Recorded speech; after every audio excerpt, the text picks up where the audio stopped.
Bonjour, mesdames et messieurs, et bienvenue à votre bulletin de nouvelles hebdomadaire Infotémis du 16 mai 2023. Ici Lorraine McLean, votre lectrice pour aujourd'hui. Alors, cette semaine à Infotémis, nous avons la démission du maire de Lorrainville, Nédlec change de visage, 5 médailles pour l'Abitibi-Témiscamingue, une délégation d'une trentaine d'élus et de représentants de l'Abitibi-Témiscamingue se sont rendus à l'Assemblée nationale à Québec, le Témiscamingue mis de l'avant au Festival Métropolis Bleu et plusieurs autres nouvelles. Et surtout, n'oubliez pas d'être des nôtres à tous les mercredis soirs à 18 h pour notre télé-bingo populaire. Démission du maire de Lorrainville, M. Simon Gélina. Après avoir œuvré 14 ans dans le domaine municipal, dont 10 ans à la tête de la municipalité de Lorrainville, M. Simon Gélina remet sa démission en tant que maire.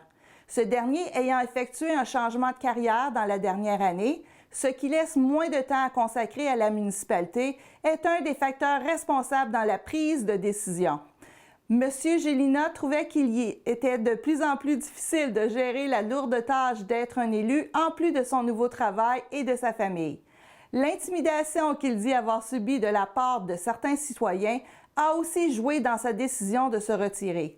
Il souligne qu'en tant qu'élu, nous sommes souvent confrontés à prendre des décisions qui ne font pas nécessairement l'unanimité auprès des citoyens. Ce sont des gens que l'on côtoie régulièrement dans les rues, ce qui ne rend pas la tâche toujours facile à vivre. Après plusieurs années d'endurance, de menaces physiques ou verbales, le tout devient de plus en plus difficile. Le maire sortant, Simon Gélina, mentionne que l'intimidation envers les élus est devenue un véritable fléau. Il croit que les élus devraient être davantage protégés. Ce qui a également pesé dans la balance est le fait que les charges de travail sont de plus en plus lourdes pour les élus. Les responsabilités liées à ce domaine sont de plus en plus complexes et le gouvernement exige davantage des municipalités. M. Gélina restera en poste jusqu'au 1er juin. Mme Aline Beauregard prendra la relève en tant que mairesse par intérim, et ce, jusqu'aux prochaines élections qui se tiendront en septembre prochain. Nédlec change de visage. C'est avec fierté que la mairesse Lynn Ash et le conseil municipal de Nédlec vous présentent le nouveau visage de Nédlec. La municipalité travaille intensément depuis quelques années à développer et moderniser ses infrastructures touristiques. Depuis son entrée en poste en novembre 2021, le nouveau conseil municipal s'est donné comme mission de rafraîchir l'image de la municipalité. L'ancien logo représentait des attraits environnementaux de Nédlec tels que le sapin, le castor, le blé et le bleuet. Le nouveau logo laisse place à la représentation du sentier écologique, la tour d'observation d'oiseaux chez Bec et Jardin, les hirondelles et le célèbre château d'Arvaux. Parce qu'après tout, Nédlec, ça vaut le détour. Bonne nouvelle pour les Pirates de Ville-Marie. Les Pirates sont très heureux d'annoncer le retour du gardien de but Maxime Audette. On doit remonter à l'époque de Jean-Mathieu Ouellette pour retrouver un aussi jeune gardien de but connaître autant de succès devant la cage des Pirates. En effet, Audette a eu d'excellents matchs en 2022-2023 et a aussi prouvé sa valeur contre les meilleures équipes de la Division Nord, les Rattlers et les Knights. La recrue de l'année 2023 revient à Ville-Marie avec le désir de continuer de bâtir sur le succès de la saison dernière. La saison de camping est officiellement lancée au Témiscamingue. Ce week-end, plusieurs centres de camping du Témiscamingue ont accueilli leurs premiers campeurs de la saison. Les campeurs saisonniers en profitent pour s'installer pour l'été. La première journée n'est pas de tout repos, car il faut déshiverner la roulotte, il faut ouvrir l'eau et voir à l'installation des tuyaux d'égout. Parfois, il faut y apporter quelques petites réparations de dernière minute. Alors que d'autres vacanciers préfèrent visiter plusieurs sites de camping de la région du Témiscamingue pendant la belle saison. Mme Claudia Lemire, directrice générale de la BANIC, estime le taux d'occupation entre 40 et 50 % pour cette première fin de semaine de la saison. Elle mentionne que le terrain se remplit normalement à partir de la mi-juin, soit en même temps que la fin des classes et l'ouverture de la piscine. À la BANIC, le bâtiment principal subit actuellement une métamorphose complète. Le restaurant sera remplacé par une formule bistrot-bar, M. Francis Bouffard, copropriétaire de camping Le Petit Paradis de Saint-Eugène-de-Guigues, mentionne qu'il a bien hâte de revoir ses vacanciers. Tout le monde est bien heureux quand ça commence. Quelques petits changements s'imposent de son côté. M. Bouffard attend avec impatience la livraison d'un dôme prêt à camper, le premier en Abitibi-Témiscamingue. Les propriétaires du Petit Paradis et leurs enfants ont construit un four à bois pour le camping. Une nouvelle expérience qui saura sûrement charmer les plus aventureux. Les deux gestionnaires des sites de camping s'attendent à un achalandage similaire aux années précédentes. Le Témiscamingue mis de l'avant au Festival Métropolis Bleu. Pour sa 25e édition, le Festival Métropolis Bleu de Montréal fait appel à 3 auteurs de 3 régions administratives distinctes pour prendre part à un nouveau projet intitulé « Simplement magnifique », ayant comme objectif de mettre en valeur les plus beaux coins du Québec, la richesse de la littérature jeunesse et l'imaginaire des jeunes. Le Festival international de littérature a décidé cette année de mettre de l'avant l'Abitibi-Témiscamingue, Chaudière-Appalaches et Saguenay-Lac-Saint-Jean. Émy Lachapelle, l'autrice qui représente la région administrative de l'Abitibi-Témiscamingue, mentionne qu'on lui a demandé d'écrire un texte sur notre région et par le fait même d'aller dans une classe pour parler de ce projet-là. Elle se dit très flattée qu'on ait pensé à elle parce qu'il y a beaucoup d'autres auteurs dans notre région qui auraient pu être choisis. De son côté, Jeanne Bellefeuille, une autrice originaire du Témiscamingue, a choisi de mettre la lumière sur la grande chute de la rivière Kipawa, mieux connue sous le nom de la chute Topping, dans son texte intitulé « Surprise à la chute ». Elle tenait à placer son texte dans un endroit qui représente bien le Témiscamingue, soit un endroit qu'elle admire et qu'elle aime faire visiter. Elle trouve qu'il y a quelque chose de féerique à cet endroit. Le 16 mai prochain, un concours d'écriture sera officiellement lancé en lien avec ce projet dans les 3 régions administratives mises de l'avant cette année. En premier lieu, les jeunes de 9 ans à 17 ans seront invités à écrire un texte sous forme de poème, conte, blog ou nouvelle à propos d'un lieu, d'un personnage célèbre ou encore une tradition en lien avec leur région. Les personnes âgées de 13 à 99 ans seront invitées à partager une ou plusieurs photos d'un coin particulier de la région. Les règlements complets du concours sont disponibles sur le site web du festival. Un projet hydroélectrique prend forme au Témiscamingue. Au Témiscamingue, des élus autochtones et municipaux travaillent avec acharnement pour concrétiser un projet hydroélectrique envisagé depuis des années. Des millions de dollars sont en jeu, mais aussi l'intégrité d'un cours d'eau au cœur du parc national d'Opémican, la rivière Kipawa, dont le débit sera grandement réduit. Il n'est pas question de bâtir un projet hydroélectrique gigantesque. Il s'agit plutôt de bâtir 2 petites centrales en aval du lac Kipawa, dont le niveau est déjà contrôlé par des barrages. Ces centrales pourraient générer une puissance de 42 MW, de quoi alimenter plus de 10 000 résidences. En mars dernier, une société en commandite est fondée, soit le projet renouvelable Onimiki, pour développer le projet.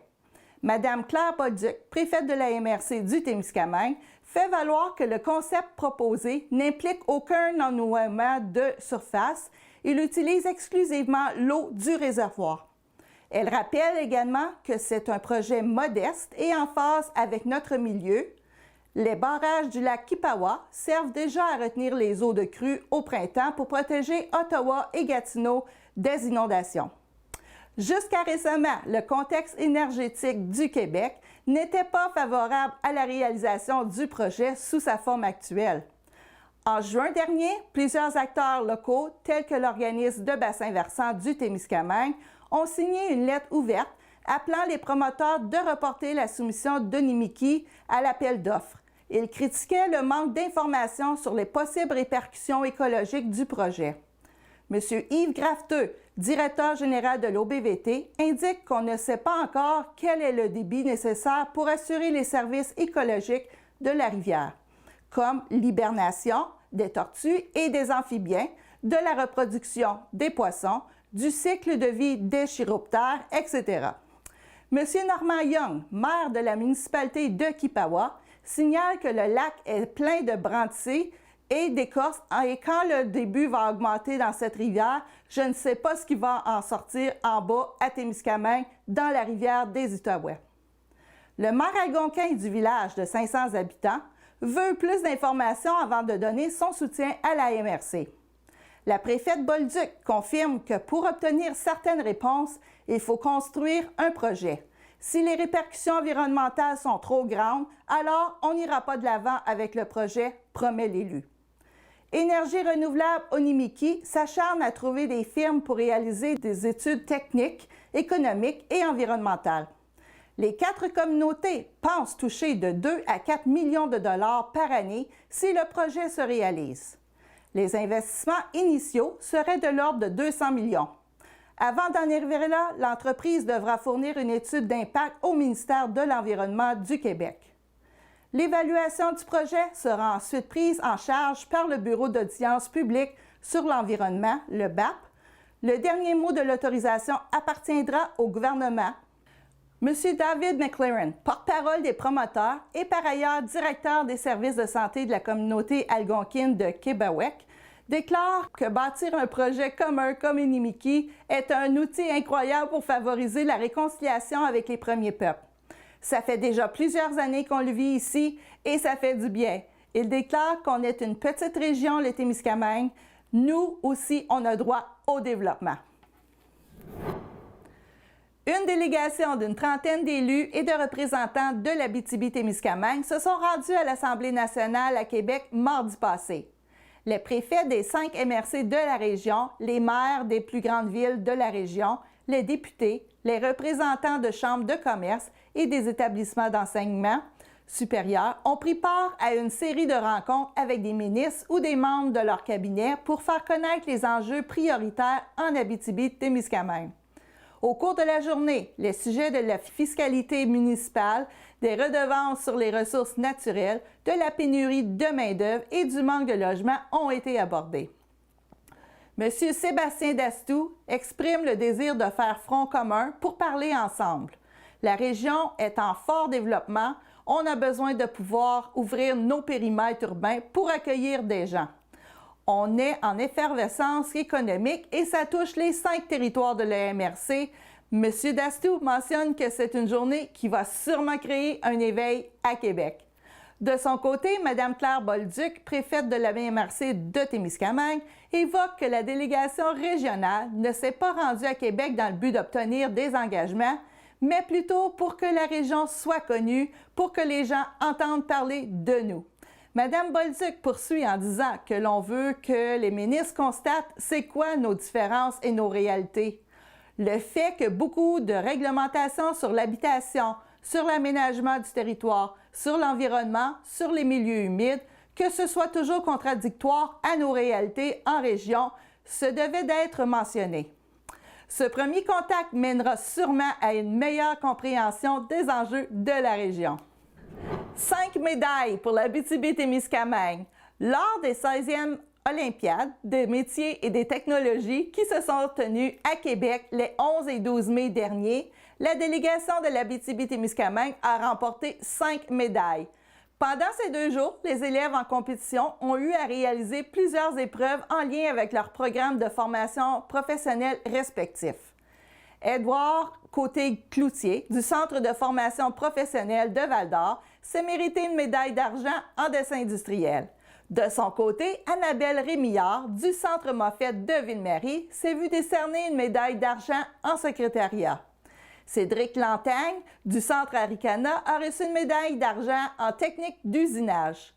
Maggie Lavallée, du Centre Polymétier, s'est mérité une médaille de bronze en comptabilité.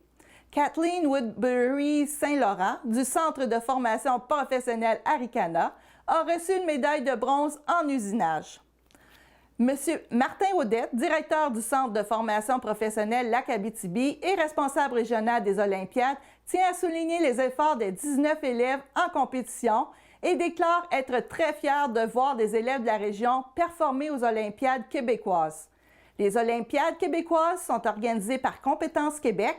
Ce sont des compétitions de métiers de haut niveau qui rassemblent plus de 250 compétiteurs de toutes les régions du Québec répartis dans une trentaine de disciplines.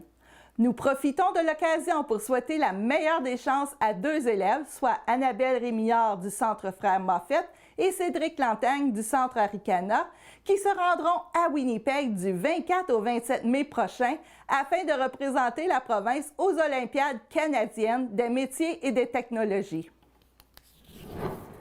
Du fentanyl découvert dans des comprimés de speed en Abitibi-Témiscamingue. Des traces de fentanyl ont été détectées dans certains comprimés de speed vendus dans la région.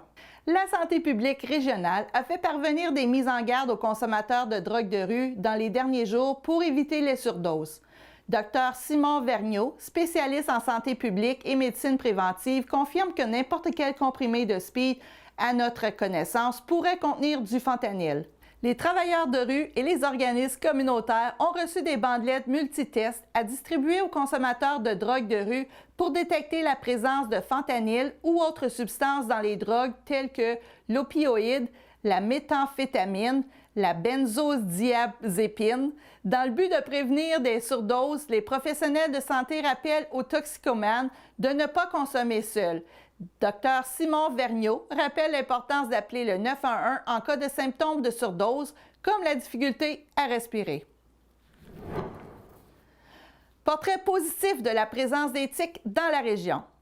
Devons-nous craindre les tiques dans la région? Bien que l'inquiétude semble plus marquée au sud du pays, le CISAT se veut rassurant. Selon les données du CISAT, la région est relativement épargnée par la présence de tiques. En 2021, ce sont 8 tiques qui ont été analysées par leur laboratoire. De ces 8, seulement une est affectée par la maladie de Lyme, ce qui représente un taux de contagion faible. Toujours selon le CIS, jusqu'à maintenant, on ne signale aucune personne qui aurait contacté la maladie sur le territoire de l'Abitibi-Témiscamingue. Comprendre et pratiquer les interventions humaines différemment.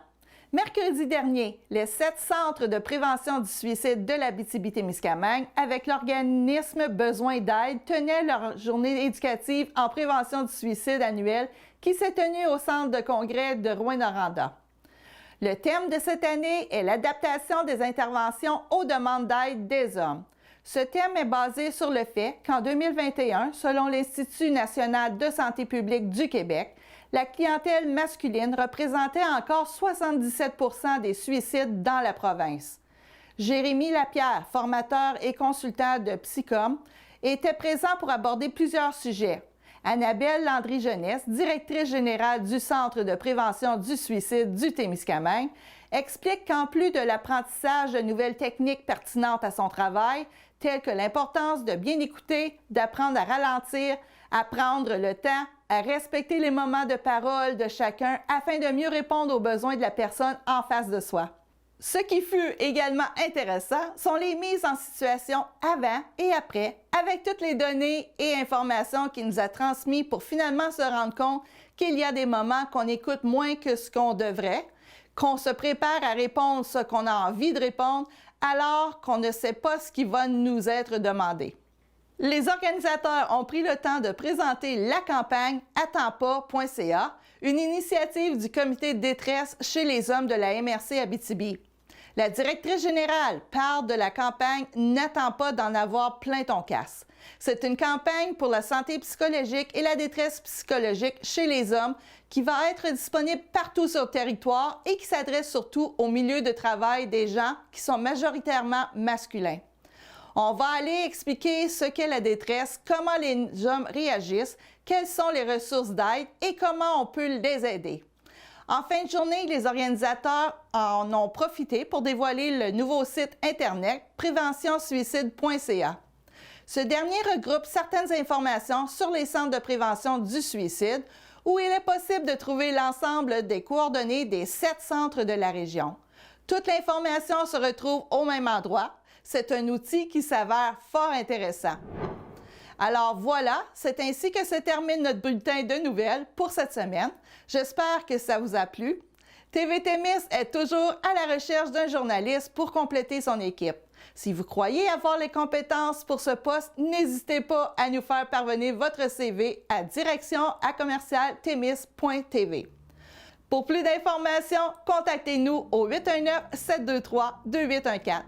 Prenez note que la saison de télé bingo hebdomadaire finira le 31 mai prochain. En terminant, ne manquez pas notre télé bingo spécial de mercredi à 18h. Cette semaine, un total de 2600 $ en prix à gagner. Bonne chance à tous! Ici Lorraine McLean qui vous remercie d'avoir été là. Profitez du congé de la fête des Patriotes pour passer du bon temps en famille ou entre amis. Cependant, TVT Miss vous invite à la prudence. À la semaine prochaine, au revoir!